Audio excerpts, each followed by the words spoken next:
সুপ্রিয় নবম শ্রেণীর শিক্ষার্থীরা, তোমরা এই ভিডিওতে প্রশ্ন এবং উত্তর দুটোই একসাথে পাবা। নবম শ্রেণীর শিক্ষার্থীদের জন্য দেখা যাচ্ছে যে এখানে 4টি কাজ দেওয়া হয়েছে।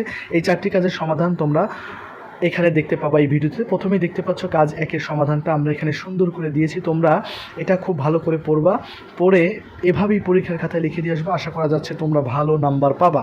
তারপর দেখা যাচ্ছে কাজ 2-এর সমাধানটা আমরা খুব সুন্দর করে এখানে দিয়ে দিয়েছি। কীভাবে পরিকল্পনা তৈরি করতে হবে, পরিকল্পনাটা কীভাবে উপস্থাপন করতে হবে, সম্পূর্ণ কিন্তু এখানে সুন্দরভাবে দেওয়া রয়েছে। তোমরা বিষয়টা ভালো করে পড়ে খাতায় লিখে দিয়ে আসবা।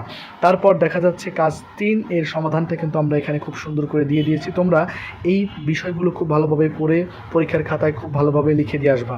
তারপর দেখো আমরা কাজ 4-এর সমাধানটা এখানে দিয়ে দিয়েছি। কাজ 4-এ আমরা দেখিয়েছি ইসলামের বিধিবিধানগুলো দৈনন্দিন জীবনে কিভাবে আমাদেরকে অনুসরণ করতে হবে।